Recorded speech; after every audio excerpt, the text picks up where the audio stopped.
guys. My name is Frol Boundin. I'm a printmaking professor here at MiraCosta.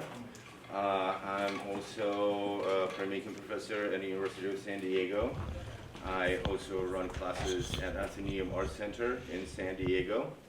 I've been a printmaker for, I can't remember how long, probably 35 years. So I've been an artist for, well, about as long as that. So my whole life has been kind of dedicated to the arts, and it's really a pleasure to work here, and my students are amazing. So everybody who is my student, raise your hand.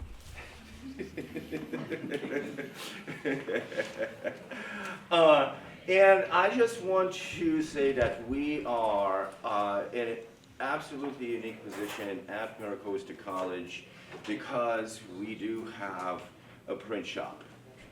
And everybody who has worked with me over the years knows, and everybody who has transferred out and went on to bigger and better things knows how unique we are here at the MiraCosta College. We have our sister colleges.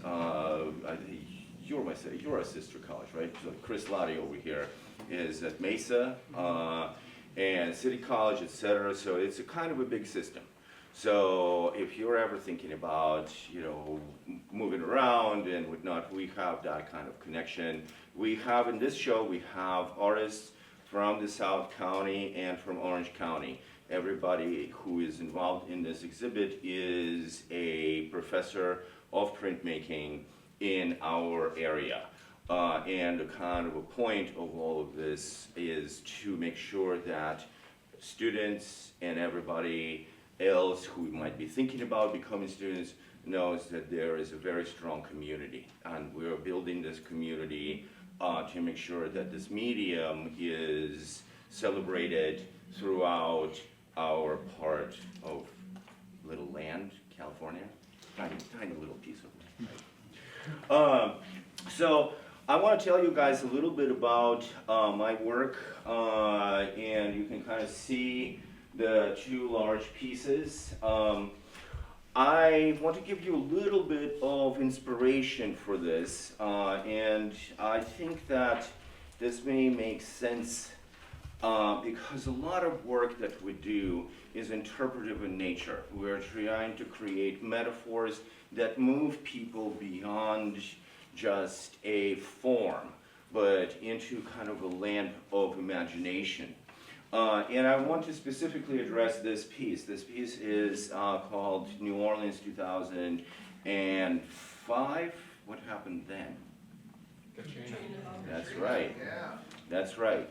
And my huge inspiration is the poem by Percy Shelley, is Ozymandias. I met a traveler from an antique land who said, "Two vast and trunkless legs of stone stand in the desert. Near them on the sand, half sunk, a shattered visage lays, whose frown and wrinkled lip and sneer of cold command tell that its sculptor well those passions read, which yet survive, stamped on these lifeless things, the hand that mocked them and the heart that fed.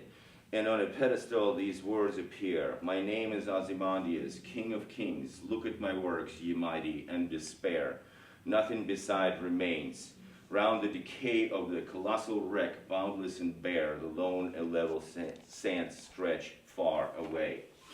And most of my work deals with the idea of what remains, the things that we have constructed, the things that we aspire to, the things that we have made glorified and then threw away. And in this particular case, this was a part of the series of a series of works that were called Last Monuments. It was really important for me to make sure that the work itself is monumental in nature, yet fragile in execution. So it cannot be easily moved. It is here and it's now. And I think, I don't know, maybe Dean asked me how many times have you displayed this? Well, this is the 4th time, and this is the last time, because it's going to fall apart when I try to get it off the wall.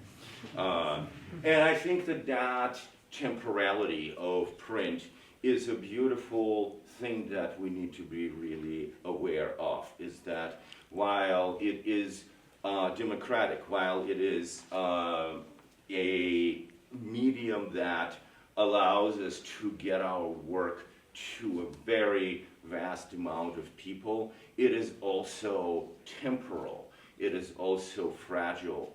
And I think that correlation between the vastness of the images and the vastness of structures and the fragility of the print is kind of central to what it is that I'm trying to explore.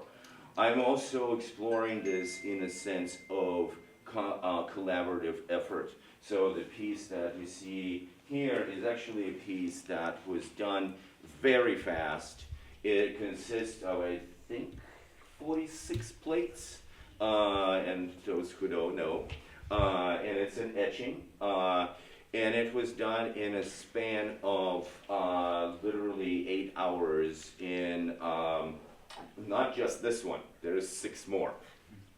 In University of Tennessee, where 8 people, 8 artists were tasked with coming together and printing together on rather ridiculous machines, and everybody had to contribute to this. So in this particular piece, it is, I think, 4 artists are involved into this.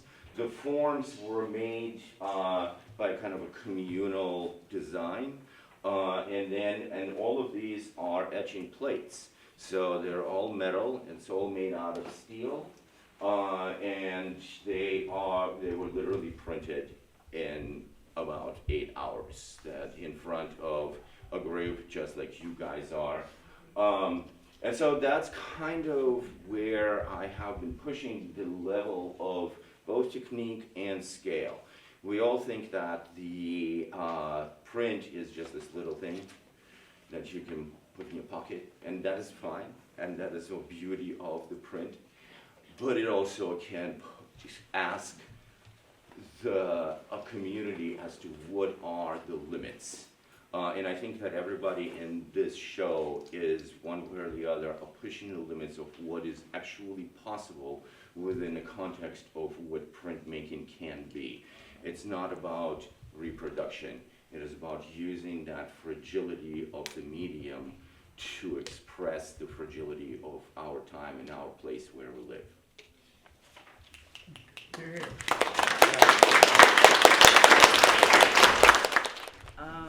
So my name is Jennifer Chen. I teach at Mount San Antonio College. It's on the sort of east side of Los Angeles County. We have like 6 different, I'm going to plug my school. So we have 6 different types of printmaking courses, from letterpress to monotype, lithography, which is a really rare type of course. So I think a lot of schools are losing funding, but you're really lucky to have printmaking in your schools, especially junior colleges. So I have a degree in, well, I mean, going back to my printmaking experience, I think I've been doing printmaking since high school, which is over 30 years, and I didn't get a degree in art, but I did get a degree in biology. That is over 20 years ago, but I just wanted to mention that because that really informs my practice and my research. So in 2016 is when I got my MFA at Long Beach, Cal State Long Beach, and I've been teaching since then. But I just wanted to kind of tell you a little bit about my background, because I think that is important, because I think studying different things, having different interests, and really kind of separates maybe and gives you a different kind of perspective on things, especially when you're an artist. So let me just go into talking about my art. These are 2 digital prints that are screen printed. They're landscape prints of different locations in Los Angeles. Here is Altadena. This is the Christmas tree lane. And this area has been burned recently, but Christmas tree lane was not touched. Here is a Google screenshot of Leimert Park, and that is, here is Martin Luther King Boulevard. Both of these prints have trees that are like non-native to Los Angeles, so they're kind of isolated. I don't know if you can see that. There's like a little bit of a metallic sheen and gloss that sort of separates the two. So here I'm isolating the different non-native species of trees that are here, almost like as a marker or as like a artifact of Los Angeles history.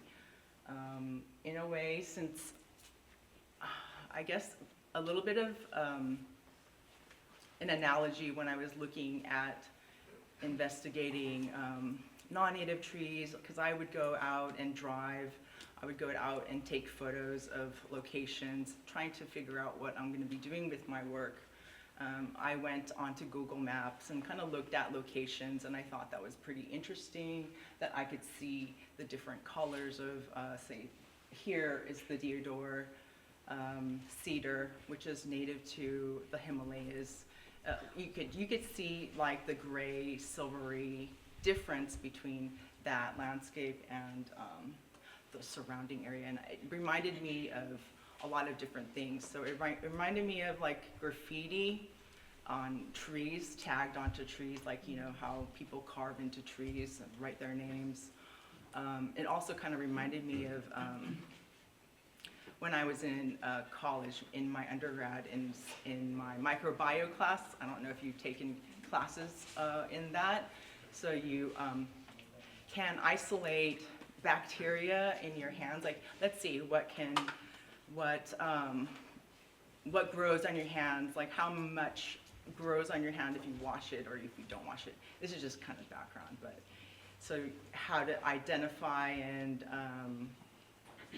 how to prep that is like you know, put your finger in a petri plate, let something grow, and then you pick something up with a little stick, and then you streak it. And anyway, what you do is like you're trying to isolate the cells. So you kind of like let things grow, and then by the time you actually identify something, you'll have like little colonies of just single cells that are replicating. So anyway, you'll see, like, it just reminded me of the streaks that I was doing on these petri plates.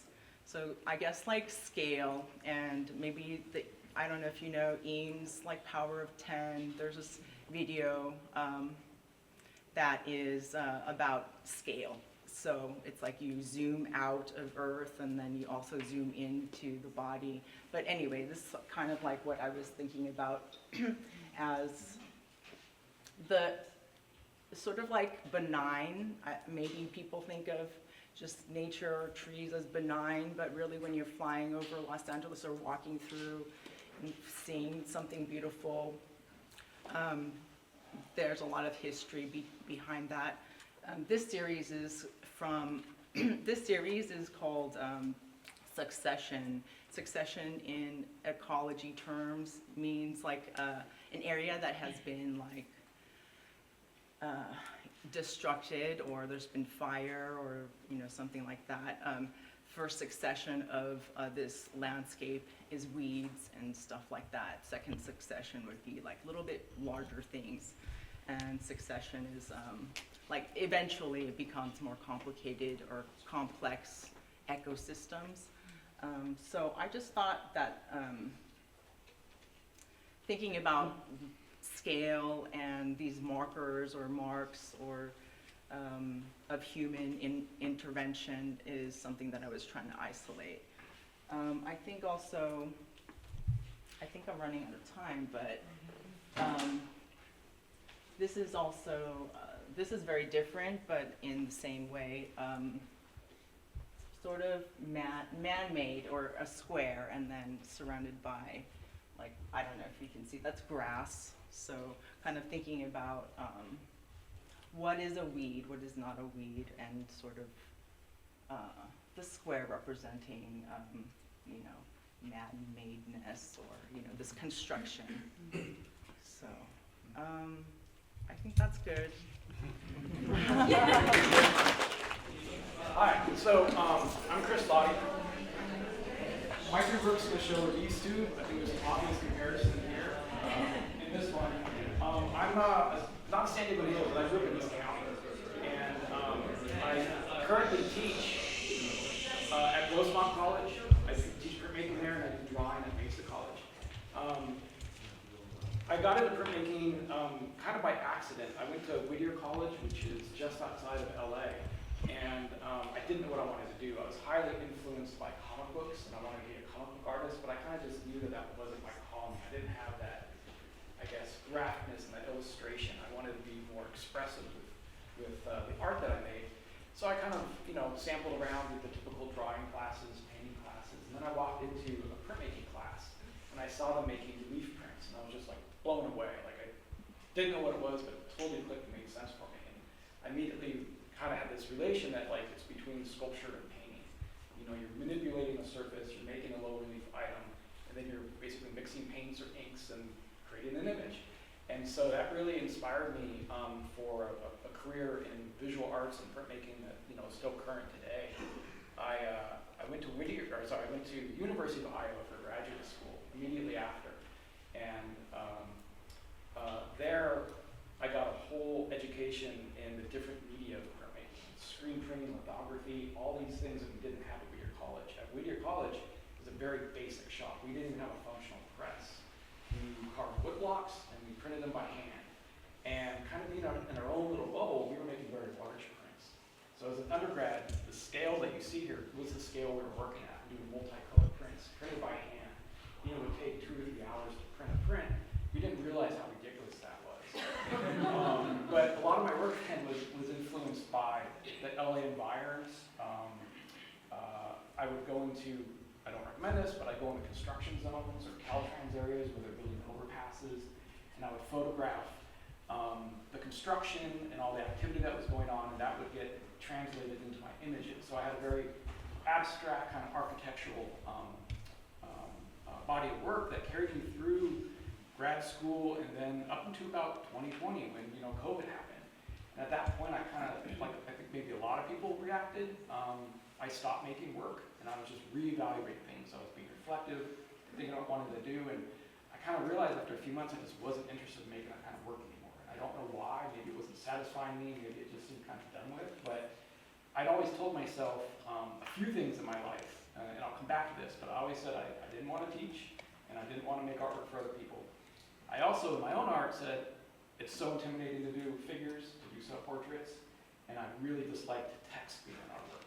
And as I was trying to figure out in 2021-ish what I wanted to do, I started getting, I guess, intrigued by those things that I said I would never do or want to have included in my art. So I kind of jumped into it and worked back to what I knew, doing large-scale relief prints, and was incorporating, obviously, text, figurative work, but this body of artwork is the beginnings of a series I'm currently working on that I'm referring to Marked by Owner.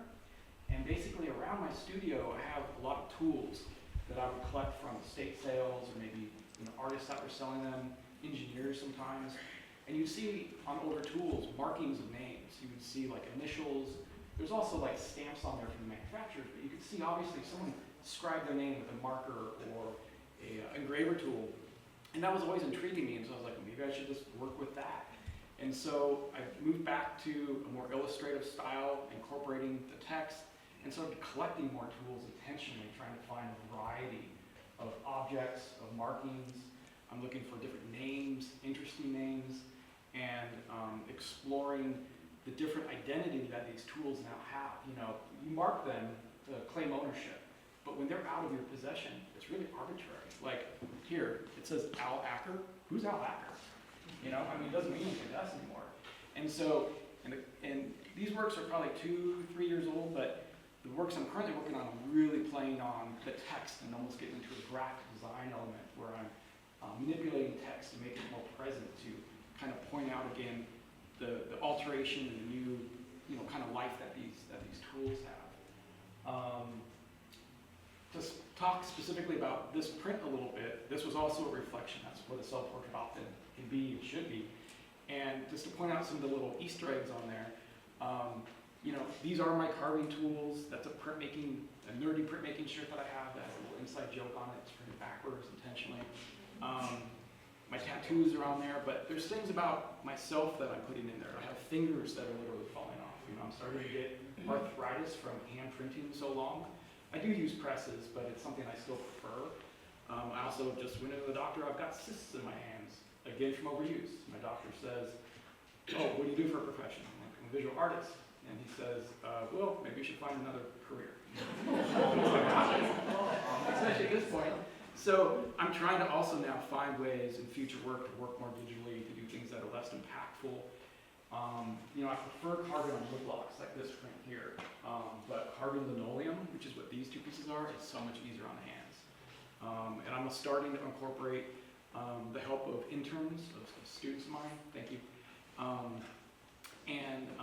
think it's important to bring in students into the shop to help you work, to see how an artist puts together artworks, how they conceptualize things, even witnessing the struggles. I worked out for a time at a well-known printmaking studio in Los Angeles and got to witness a lot of really high-end prints being made, and benefited from seeing the practices of those professional artists. So in my own way with my students, I'm trying to bring that same thing to them. I also, in my studio, have a setup that allows me to do contract work. So basically artists, similar to where I worked in LA, will hire me to do prints for them. So limited edition screen prints. I do a lot of embossing as well. And so that's an activity that, aside from teaching, occupies a lot of my time, and again, incorporating the students into that as well.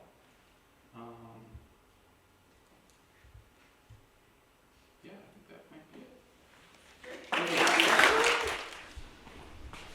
Hi everybody, how's it going? My name is Rubenfeld. I'm one of the artists here, and I'm originally from San Diego, Carlsbad, and I'm so happy to be a part of this show, just because a lot of the people involved here were my mentors, and I would not be in this part of my life without their help. I went to UC Santa Cruz for my undergrad for art, and I've always been an artist interested in the visual. And when I got into printmaking, that literally just set the stage for what I was going to be involved with for probably the rest of my life. But it was after undergrad that I had that space and time that I really wanted to go back into printmaking, just because, when you're not in school, it is so hard to get access to a press or a space to make work. And MiraCosta was one of those very few spaces that I was able to do that. And so after I started here, I got to meet Gilbert Neri, who took over after Tony. And then right after that, I met Frol, who without him and his studio garage, I would not have been able to make my portfolio to get into Cal State Long Beach, which I also got introduced from a fellow classmate here. And I got to be involved in their program for grad school. And so my mentors there were Tava Tedesco, Kimiko Miyoshi, who's also in this gallery as well, and Chen. And without them, I don't think I would be the artist I am today and the kind of work that I've made. And yeah, so it's now been almost a year since I've graduated from my grad school, and the work that you see here today is some of my thesis work.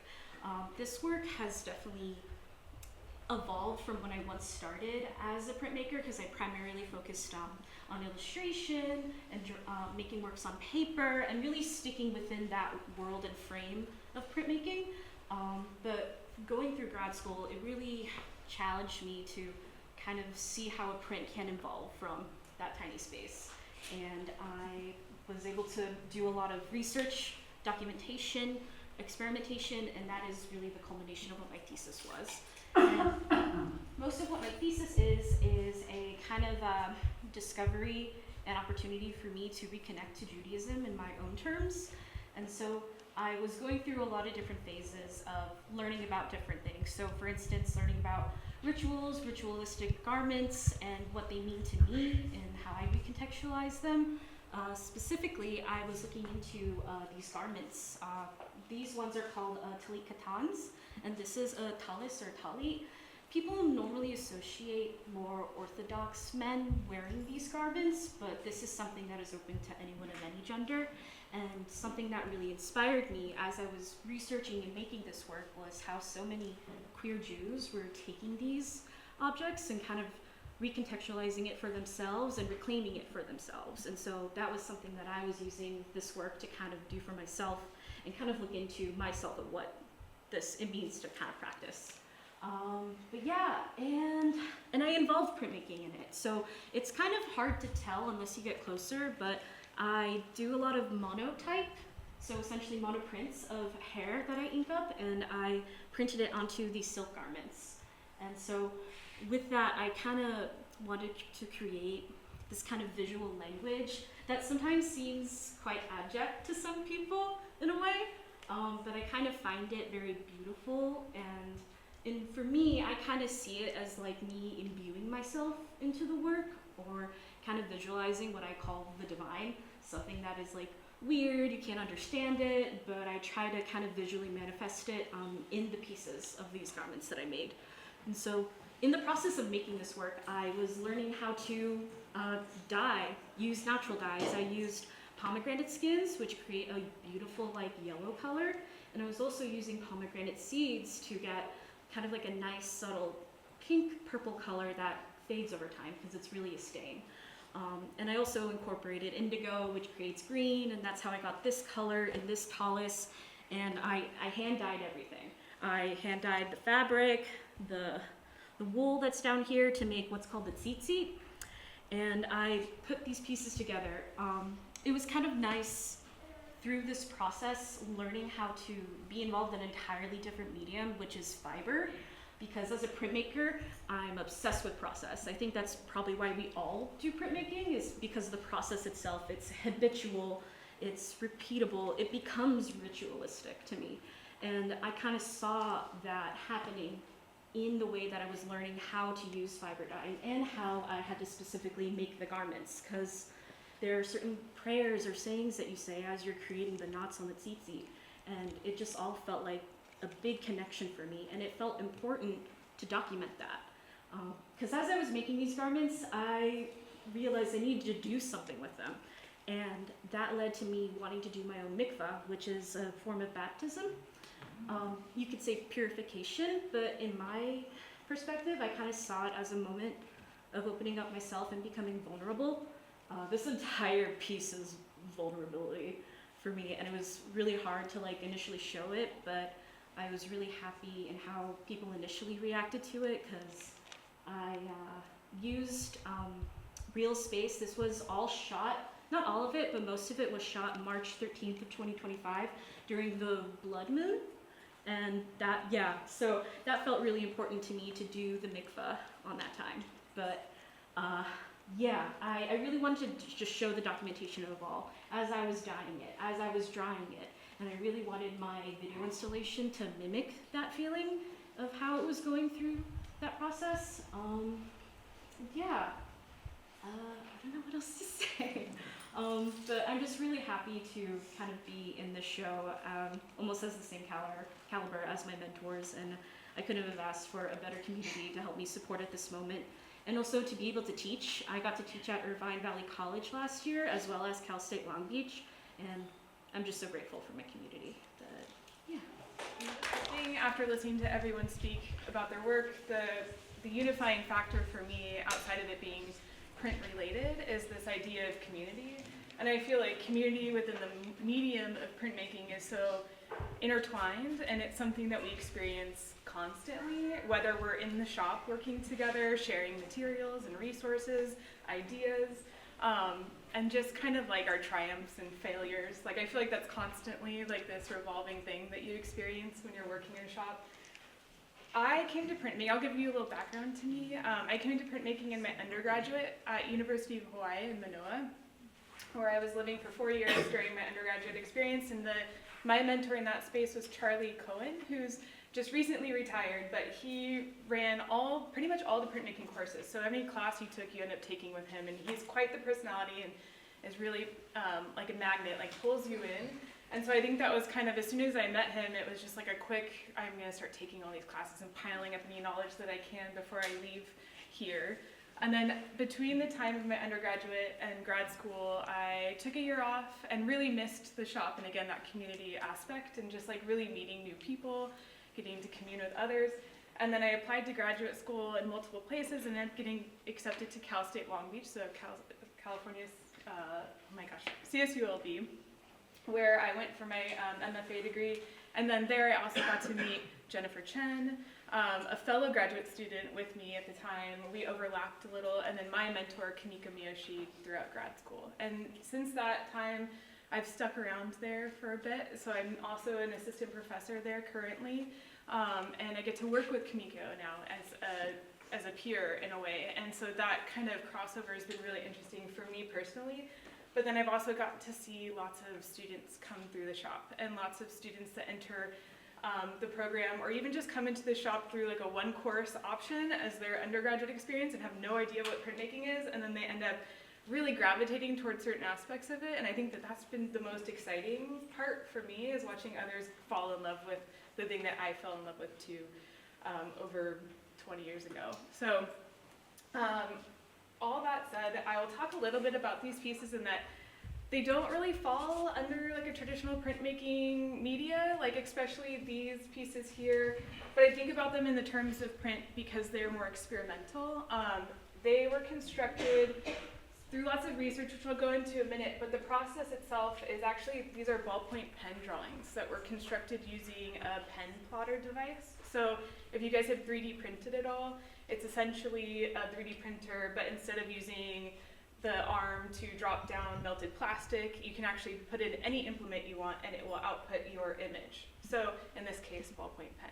And I was using it a lot in our shop. We have a couple new machines and equipment that we like to incorporate. So we're always thinking of different ways to apply technology to traditional printmaking practices. And that was one that we kind of opened up the box. Our tech gave it to me and I just like didn't let go of it for like, I think probably 2 years. And I was like, all right, I gotta figure this tool out.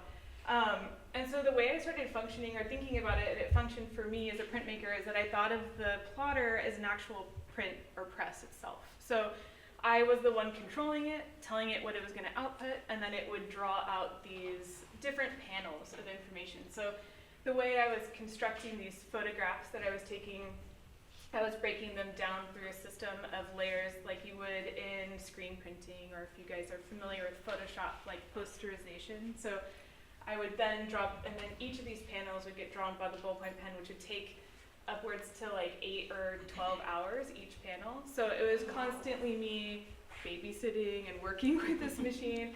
I did it over the summer. I commandeered the machine for myself, and I took it home and I set up my baby monitor for my daughter so I could watch it in other rooms. It became like my whole world at that point. And so, but I think the outcome of it was more peculiar than anything, and I really liked this disintegration of information between the photographs I was taking and this kind of this technology that's actually existed since the 90s and then really is just not utilized very much in this manner. The pieces are actually photographs of locations specific to Southern California that I was finding through an archive online that the California Native Plant Society had listed these endemic and endangered species. And then they were actually giving you their coordinates for places where they had once been found and archived, but that don't exist there anymore. So some of these actual like locations that you would receive, or these geographic like pinpoints, would be from like the 1800s or the 1900s, where things are no longer existing, but that landscape has changed so drastically over time. And a lot of these locations, those, like obviously the plants don't exist, but there's totally different uses for that landscape now. They're not rural, or they're totally industrialized. This is actually at the Port of Long Beach, so like it's this one cross section where there's no oversight to the landscape itself. It's just kind of like a wild growing tree with no regard for what's happening in the space as far as plants go. And then another one here on this side is actually at Peck Park in San Pedro. So it's a cast off from, like, there's a water river system that outputs there, but it's like a public park facility. But again, like a walking path that goes by, but not regulated as far as like invasive species or like any of the endemic species that once existed in that space. And then I have this one, which is the Laguna Nature Reserve, which is a highly catered to the plant species. It's very well taken care of. So you kind of have this range of how these spaces exist now and what it means to kind of look back at history a little bit and what used to be there, what the land use was for. And then I kind of jump over to this one. This one actually utilizes screen printing. So no plotter technology was used. But I was thinking about a specific landscape in Central California near Diablo Canyon, and it's actually the space that houses our last functioning nuclear power plant within California, where Newsom actually just renewed its funding, so it's going to be up and running at least until 2035, I believe, where it was actually deemed to start being decommissioned and taken apart. So this is a photograph that was taken in the surrounding space.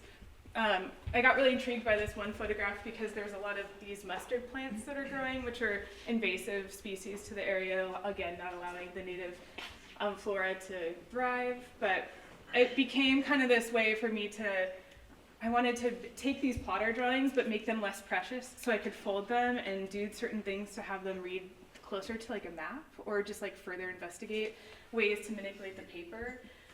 So I actually constructed this while I was in Amsterdam, which is totally, just taken away from Southern California. So I was there at a residency thinking of Southern California very frequently, and then it became a way for me to actually travel home with the work too, because that's a lot to carry when you have bigger pieces. So thank you. Thank you so much.